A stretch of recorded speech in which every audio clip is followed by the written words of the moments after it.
Berjumpa kembali dengan channel Kuliah Online Ekonomi. Di video sebelumnya kita telah membahas beberapa konsep kewilayahan. Nah, sekarang kita akan membahas konsep kewilayahan yang menjadi poin utama kita. Kita akan membahas kota dan perkotaan. Dari gambar ini kita bisa membayangkan ya, mana yang kota dan mana yang desa. Karena di benak kita akan tergambar dengan jelas perbedaannya ya antara kota dan desa ini. Tentu saja gambar yang sebelah kiri adalah mencerminkan kota, dan di gambar yang sebelah kanan mencerminkan desa. Kota mungkin di benak kita akan tergambarkan sebagai area yang modern, populasinya padat, penuh dengan gedung dan fasilitas, dan mungkin akan berlalu lalang orang yang bekerja di kantoran gitu ya. Sebaliknya di desa akan tergambar sebagai area yang tradisional, kemudian penduduknya tidak padat, rumah-rumahnya sederhana, dan mungkin yang terbayang di kita adalah kalau di desa adalah kesibukan para petani yang mengolah sawahnya. Oke, jadi seperti itu. Jadi agak kontras ya antara di desa dan di kota. Lingkungan perkotaan dan perdesaan juga berbeda. Kalau di perkotaan yang terbayang adalah daerah yang padat namun terpapar polusi gitu ya. Kemudian lingkungannya juga mulai tergeser oleh manusia, dan seterusnya. Sebaliknya, kalau di desa itu lingkungannya masih alami, asri, kemudian minim pencemaran gitu ya. Jadi mungkin perbedaan secara kasat mata apa yang kita pikirkan saat kita membayangkan kota dan desa seperti itu. Nah, sekarang kita akan melakukan pendekatan yang lebih sistematis terkait dengan konsep dan karakteristik dari kota atau perkotaan yang membedakan dengan desa atau perdesaan. Oke. Kita mulai dengan pengertian kota. Jadi kota adalah area geografis di mana populasi dan bangunannya lebih padat dibandingkan dengan area sekitarnya, serta aktivitas ekonominya itu bukan dari sektor agraris. Oke, jadi seperti itu. Di pembahasan kita nanti, istilah dari kota dan perkotaan akan saling dipertukarkan ya. Jadi kalau saya bicara tentang kota, ya berarti saya bicara tentang perkotaan. Walaupun sebenarnya pengertiannya beda. Kalau kota itu lebih merujuk ke tempat, sedangkan perkotaan itu lebih merujuk ke sifat atau karakteristik yang menjadikan tempat tersebut sebagai kota. Jadi seperti itu. Ada sedikit perbedaan antara kota dan perkotaan. Tapi sekali lagi di pembahasan kita, kota dan perkotaan pengertiannya saling menggantikan. Seringkali kota hanya merupakan penyebutan secara administratif, namun sifat kekotaannya itu belum benar-benar tampak. Nah, dari pengertian ini, konsep ini, kita akan mempunyai terminologi underbounded city dan overbounded city. Apa itu? Kita akan bahas satu persatu.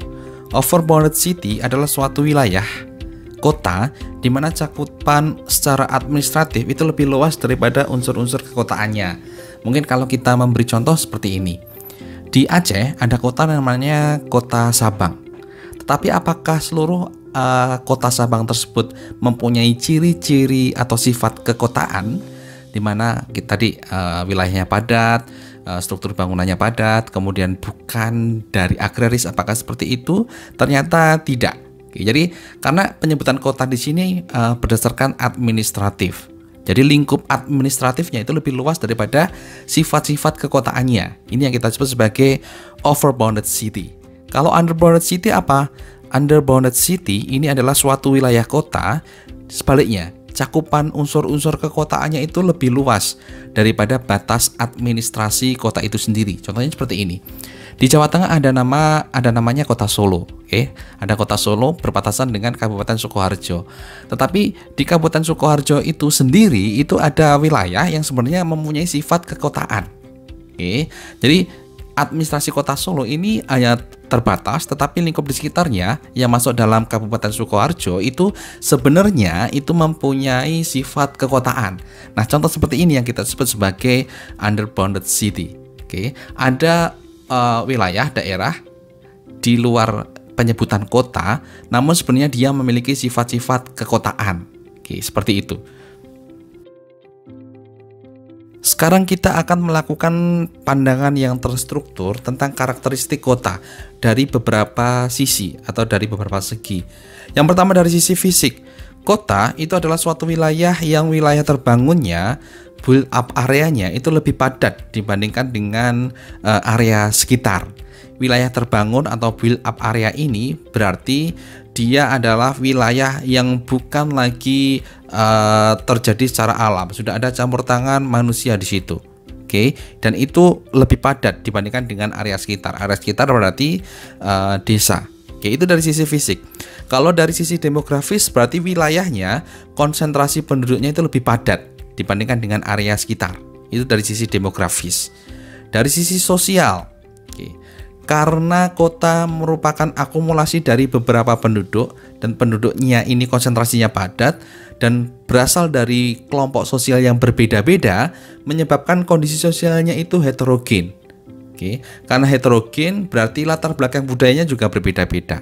Oke, jadi di kota sudah biasa ada masyarakat yang formal, ada yang informal, ada yang maju, ada yang terbelakang, ada yang tradisional, ada yang modern.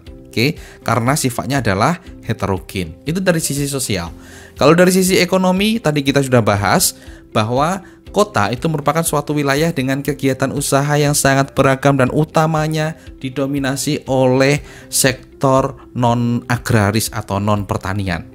Oke, kalau dari administrasi, berarti kota adalah yang disebut oleh pemerintah sebagai kota dengan batas administratif tertentu.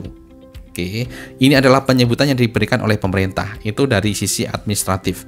Kalau dari statistik, kota ini adalah suatu wilayah yang statistik jumlah penduduknya itu sesuai dengan kriteria kota. Nanti akan kita bahas kriteria perkotaan yang kecil, sedang, kemudian ada besar, itu seperti apa. Nanti akan kita bahas secara statistik berapa jumlah penduduk yang akan ada di kota tersebut, sehingga kita bisa menyebutnya sebagai kota tertentu. Oke, seperti itu ya. Itu adalah karakteristik kota yang kita tinjau dari beberapa sisi tadi. Kita uraikan tadi karakteristik fisik kota. Tadi saya sudah sebut build up areanya itu lebih dominan. Jadi kota merupakan kawasan terbangun, terletak saling berdekatan atau terkonsentrasi dan meluas dari pusat hingga pinggiran kawasan terbangunnya. Oke. Kemudian wilayah geografisnya itu didominasi oleh struktur binaan atau man-made structure. Kemudian fisik kota, jadi walaupun secara umum kawasan terbangunnya itu padat di kota dan didominasi tadi yang build up area dan man-made structure tadi, tetapi sebenarnya fisik kota itu akan berbeda-beda. Antara kota yang satu dengan kota yang lain itu fisiknya berbeda-beda karena dipengaruhi oleh beberapa hal, dari topografi, kemudian dari jenis bangunan atau gedungnya, struktur non-bangunan, ruang terbuka, kepadatan, iklim, vegetasi, nilai seni atau estetika dan sebagainya, yang menyebabkan sekali lagi fisik kota antara yang satu dengan yang lainnya akan berbeda. Nah, ini penjelasan dari karakteristik sosial kota tadi. Sekali lagi, kota masyarakatnya adalah heterogen. Oke. Kota terjadi akibat konsentrasi dan spesialisasi tenaga kerja dengan latar belakang budaya dan intelektual yang berbeda-beda. Konsekuensinya sekali lagi, karakteristik sosialnya beragam, heterogen, ada formal, informal, modern terbelakang, modern kumuh, dan seterusnya. Oke, seperti itu. Intinya masyarakatnya heterogen. Kalau dari sisi ekonomi seperti apa? Tadi saya sudah sampaikan karakteristik ekonominya adalah dari berbagai usaha yang didominasi oleh sektor non-pertanian. Itu adalah kota. Oke, nah aktivitas ekonominya karena di kota ada beberapa hal, berarti ada ekonomi publik yang dilakukan oleh pemerintah, kemudian ada produsen konsumen saling berinteraksi di ekonomi swasta, dan mungkin ada ekonomi khusus yang dilakukan oleh organisasi. Organisasi nirlaba, NGO, dan seterusnya. Ini adalah pembagian kawasan perkotaan berdasarkan jumlah penduduknya. Tadi yang saya sampaikan secara statistik ada kota kecil, sedang, besar, dan yang lain-lain. Ini tinjauannya, sumbernya adalah PP 26 tahun 2008 tentang Rencana Tata Ruang Wilayah Nasional. Ada 5 jenis kawasan perkotaan ini. Ada kawasan perkotaan kecil, sedang, besar, metropolitan, dan megapolitan. Kawasan perkotaan kecil itu jika jumlah penduduknya itu lebih dari 50.000 sampai dengan 100.000. Kalau jumlah penduduknya lebih dari 100.000 sampai dengan 500.000 berarti kotanya kawasan perkotaan sedang. Kalau jumlah penduduknya lebih dari 500.000 berarti kawasan perkotaan besar. Nah, pokoknya intinya kalau lebih dari 500.000 adalah kawasan perkotaan besar. Nah, perkotaan besar yang minimal jumlah penduduknya 1 juta, kemudian terdiri dari beberapa kota dan membentuk kawasan nodal, itu disebut dengan kawasan metropolitan. Jadi tidak heran kalau Jakarta disebut dengan kota metropolitan karena memenuhi syarat ini. Minimal penduduknya 1 juta. Kalau di Jakarta mungkin lebih dari 10 juta. Kemudian membentuk kawasan nodal. Tadi kita sudah bahas, Jakarta membentuk kawasan nodal. Jakarta sebagai inti dan hinterland di daerah sekitarnya ada Bogor, Depok, Tangerang, Bekasi. Itu berarti membentuk kawasan nodal. Oke, Jakarta sebagai metropolitan. Kalau kawasan megapolitan seperti apa? Kawasan megapolitan ini adalah kawasan perkotaan yang terdiri dari 2 atau lebih metropolitan. Kemudian mereka membentuk hubungan fungsional dan sistem. Ini yang kita sebut sebagai kawasan megapolitan. Kalau contohnya, di Amerika itu ada kawasan yang disebut dengan kawasan Bosworth yang membentang dari Boston sampai Washington, sehingga disebut dengan kawasan Bosworth ini, yang melingkupi kota metropolitan.